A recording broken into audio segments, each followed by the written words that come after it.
আসসালামু আলাইকুম বন্ধুরা, সবাই কেমন আছেন? আশা করি আল্লাহর অশেষ রহমতে সবাই ভালো আছেন এবং আমি আলহামদুলিল্লাহ ভালো আছি।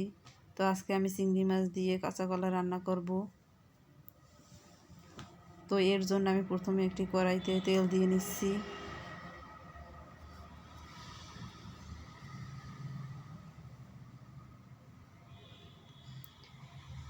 এরপর আমি এর ভিতরে দিয়ে দিব চিংড়ি মাছ।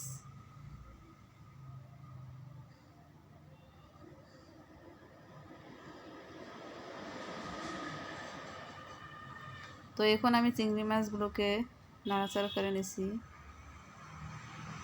একটু ভাজার জন্য।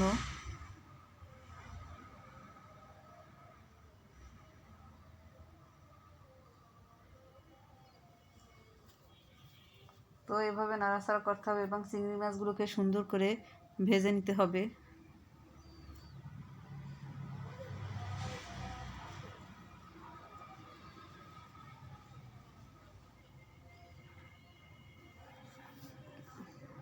আমার চিংড়ি মাছ ভাজা শেষ। এবার আমি এর ভিতরে দিয়ে দিব হলুদের গুঁড়া,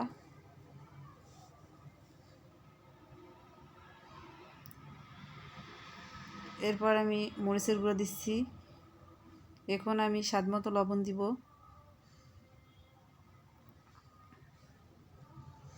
এরপর এগুলোকে একটু নাড়াচাড়া করে নিচ্ছি।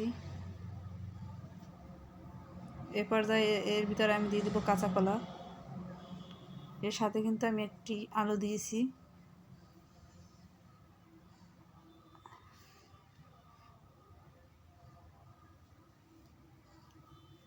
তো আমার কাঁচা কলা দেওয়া শেষ। এখন আমি এর ভিতরে দিয়ে দিব পেঁয়াজ কুচি এবং অল্প পরিমাণ রসুন কুচি, খুবই কম। তো এখন আমি এগুলোকে সুন্দর করে কষিয়ে নিব। প্রিয় বন্ধুরা, আমার ভিডিও যদি আপনাদের ভালো লাগে তাহলে প্লিজ লাইক, কমেন্ট, শেয়ার করবেন এবং আমার চ্যানেলটাকে সাবস্ক্রাইব করবেন। তো এখন দেখুন আমি সুন্দর করে এগুলোকে কষিয়ে নিচ্ছি।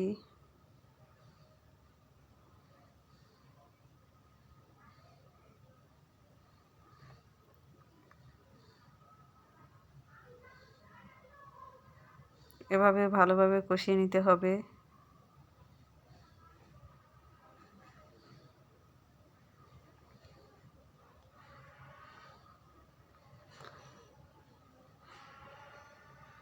এ পর্যায়ে আমি এর ভিতরে দিয়ে দিছি অল্প পরিমাণ পানি, এগুলোকে আরও ভালো করে কষানোর জন্য,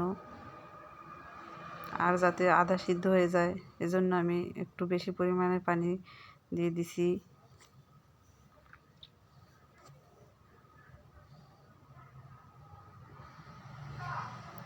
তো এ পর্যায়ে আমি ঢাকনা দিয়ে ঢেকে দিছি। তো দেখি এরকম কি হলো। তো দেখুন এগুলো কিন্তু প্রায় আধা সিদ্ধ হয়ে আসছে এবং তরকারির ভিতরে যে পানি ছিল ওগুলো একেবারেই টেনে গিয়েছে।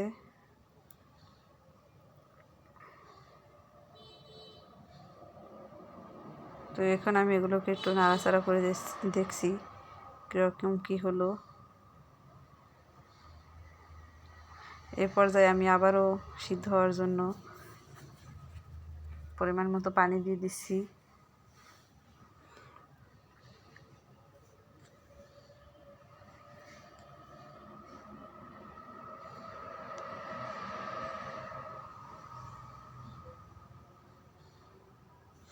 এবার এগুলোকে একটু নাড়াচাড়া করে নিচ্ছি।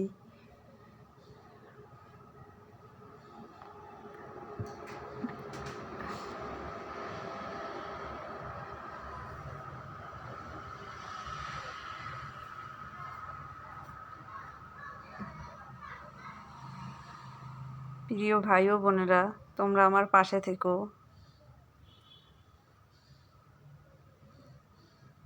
তো দেখুন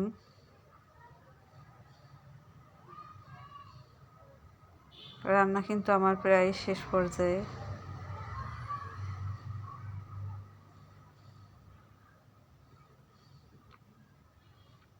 পরবর্তী ভিডিও দেখার জন্য আপনারা আমার সাথে থাকবেন এবং সবাই ভালো থাকবেন। সবার জন্য দোয়া ও ভালোবাসা রইল। আল্লাহ হাফেজ।